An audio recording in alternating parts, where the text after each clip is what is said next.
ये कहानी अमृतसर की है।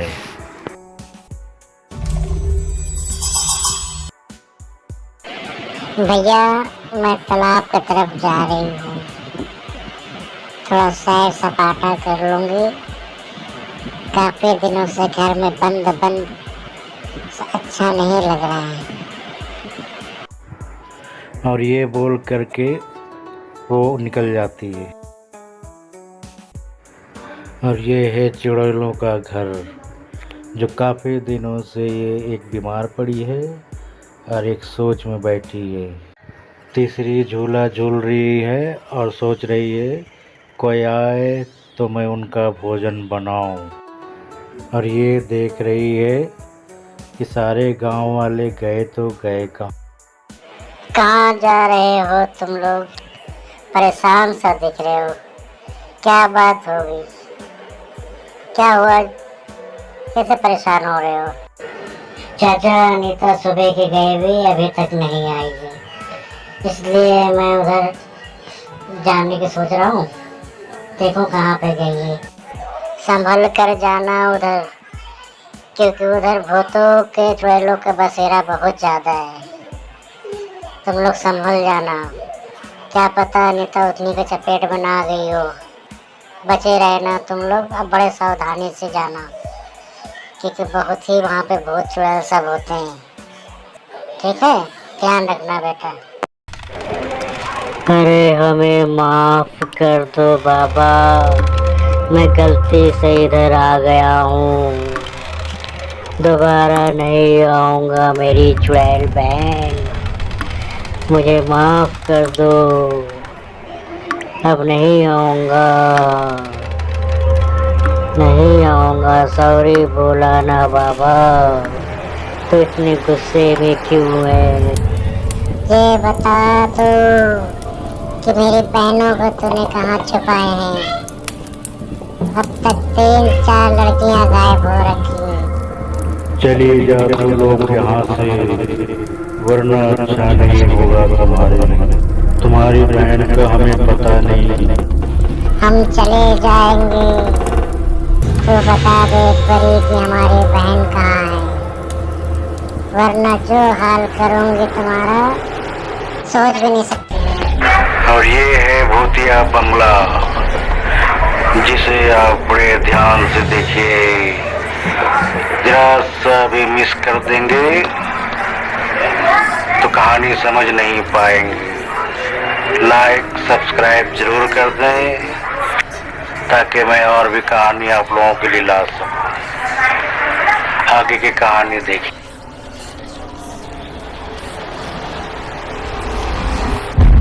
अरे ये क्या जीव है? पता नहीं मैं कहाँ आके फंस गई हूँ। अब ये पता नहीं क्या क्या करने वाला है। बच गई तो लाखों पाए। देखना पड़ेगा क्या है क्या नहीं। देखती हूँ छुप छुप करके क्या करता है ये।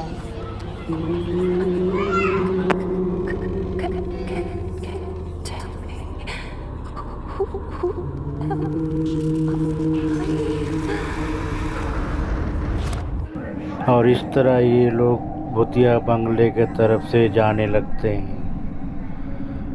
ऊपर में भूत मंडरा रहा है, लेकिन इनका ध्यान नहीं है अभी तक। कब किसे पकड़ के खींच ले ये पता नहीं। फिर भी हिम्मत करे चले जा रहे हैं।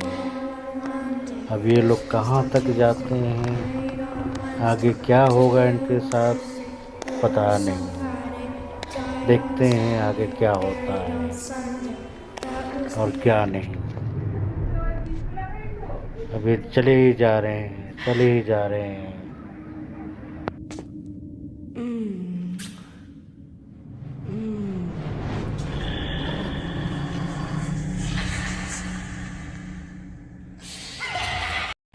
अरे ये चुड़ैल रमेश को कहाँ लेके जा रही है? और ये लोग आपस में लड़ रहे हैं, पता ही नहीं इनको कि रमेश को उठा के ले गई।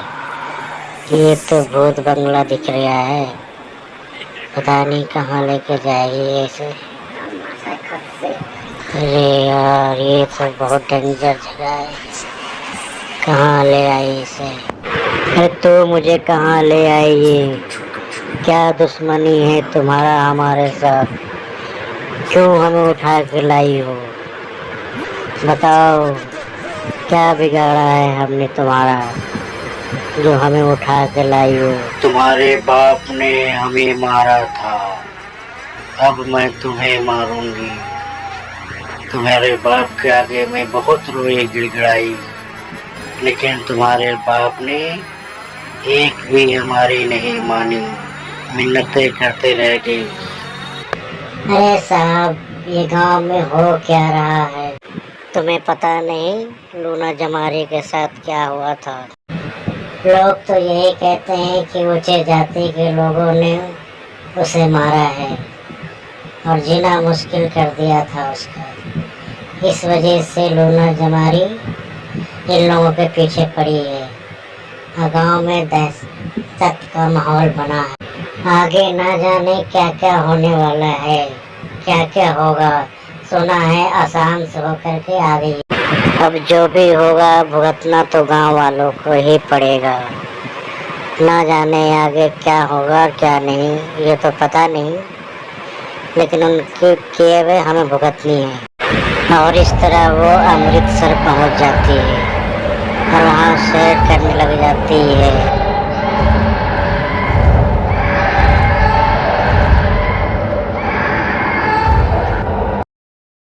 ये है अमृतसर के गुरुद्वारे, जहाँ पे लोग अपने जान बचाने के लिए आ गए हैं। चुप करके यहाँ शांति से बैठे हैं और प्रार्थना कर रहे हैं। आओ मैं सुनाता हूँ तुम्हें लूना जमारी की कहानी। जो उसके साथ हुए हैं वो कभी भी किसी के साथ ना हो।